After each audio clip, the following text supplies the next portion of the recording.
Tim gabungan Satreskrim Polresta Denpasar dan Polsek Denpasar Utara akhirnya berhasil menciduk tersangka penganiaya berat yang berujung tewasnya karyawan restoran, Ikadek Parwata, usia 31 tahun pada hari Kamis tanggal 13 Februari tahun 2025 pukul 2. Tersangka Bastomi Prasetyawan, usia 33 tahun, dicinduk di Pelabuhan Tanjung Perak, Surabaya, saat hendak kabur ke Kalimantan pada hari Minggu tanggal 16 Februari tahun 2025 sekitar pukul 17. Menariknya, saat hendak dicinduk polisi, tersangka bermaksud melarikan dari areal pelabuhan. Daripada buruannya keburu kabur, polisi terpaksa melubangi, menembak kedua kaki tersangka Bastomi alias Mas Pras. Kapolresta Denpasar Kombes Muhammad Iqbal Simatupang, pada hari Senin tanggal 17 Februari tahun 2025, mengungkapkan sebelum menusuk korban, tersangka awalnya terlibat perkelahian di depan toko kelontong Aona di Jalan Nangka Utara, Denpasar Utara, dengan seorang remaja berusia 19 tahun. Kapolresta menambahkan setelah keributan itu dilerai oleh pemilik toko kelontong, tersangka pergi, namun kembali lagi ke TKP.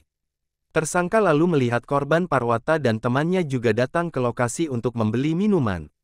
Tersangka Bastomi Prasetyawan mengira Partawa adalah teman dari remaja yang sebelumnya diajak ribut. Saat ketemu itulah, tersangka yang asal Muncar, Jatim, itu menusuk Parwata hingga terluka parah. Korban yang berdarah-darah segera dilarikan oleh temannya ke RS Bakti Rahayu. Sesampainya di rumah sakit, korban keburu meninggal dunia akibat luka tusukan. Korban mengalami beberapa luka tusukan, di antaranya di rusuk sebelah kiri, bahu kiri, dan punggung sebelah kiri.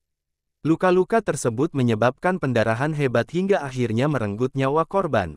Kombes Muhammad Iqbal Simatupang menambahkan setelah menusuk pria dua anak asal Karangasem itu, tersangka segera kabur naik motor Honda Space menuju Pasar Wangaya, Denpasar.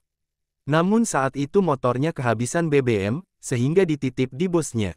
Selama ini tersangka Bastomi Prasetyawan bekerja sebagai tukang las di wilayah Wangaya.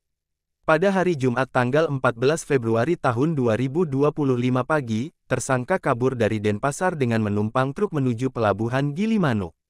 Selanjutnya tersangka menumpang bus menuju Kecamatan Muncar, Banyuwangi. Dari hasil pelacakan, petugas mengetahui bahwa tersangka kembali melanjutkan pelariannya ke Jember menggunakan bus dari halte Bus Genteng, Banyuwangi. Kejar-kejaran aparat dengan tersangka terus berlanjut hingga akhirnya tersangka Bastomi ketahuan berusaha melarikan diri ke Surabaya menggunakan kendaraan travel. Pada hari Minggu tanggal 16 Februari tahun 2025 sekitar pukul 17, tim gabungan yang bekerja sama dengan Satreskrim Polda Jatim, berhasil menangkap Bastomi Prasetyawan di Terminal Pelabuhan Tanjung Perak, Surabaya. Saat itu tersangka hendak kabur ke Tarakan, Kalimantan, menggunakan kapal. Setelah ditangkap, tersangka langsung dibawa ke Polresta Denpasar untuk proses penyidikan lebih lanjut. Setibanya di Polresta Denpasar, tersangka Bastomi Prasetyawan menjalani tes urin yang dilakukan oleh Satres Narkoba Polresta Denpasar. Hasilnya menunjukkan bahwa tersangka positif mengkonsumsi narkoba jenis metamfetamin dan amfetamin, sabu-sabu. Menurut Kasat Reskrim Polresta Denpasar Kompol Lawrence Raja Mangapulha, bahwa tersangka mengaku kepada polisi bahwa dia mengonsumsi sabu-sabu sebelum dan sesudah melakukan penikaman di Jalan Nangka.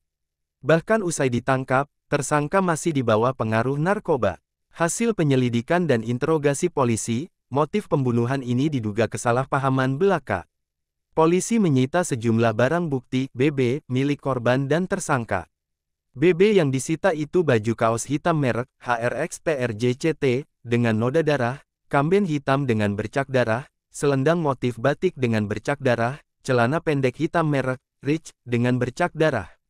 Polisi juga menyita sebilah pisau dengan gagang hitam berisi bercak darah, baju kaos hitam bertuliskan, Sastra Jendra, sepasang sepatu abu-abu dengan bercak darah, sebilah keris kecil, dua anak panah kecil bermotif cakra, mainan pecut terbuat dari besi, dompet kecil hitam putih, kalung perak, dan satu taring. Akibat perbuatan kejinya, tersangka Bastomi Prasetyawan dijerat pasal 351 ayat 3 KUHP tentang penganiayaan yang mengakibatkan kematian, subsidiar pasal 338 KUHP tentang pembunuhan, dengan ancaman hukuman maksimal 15 tahun penjara. Wiatnyana melaporkan untuk Denpos Channel.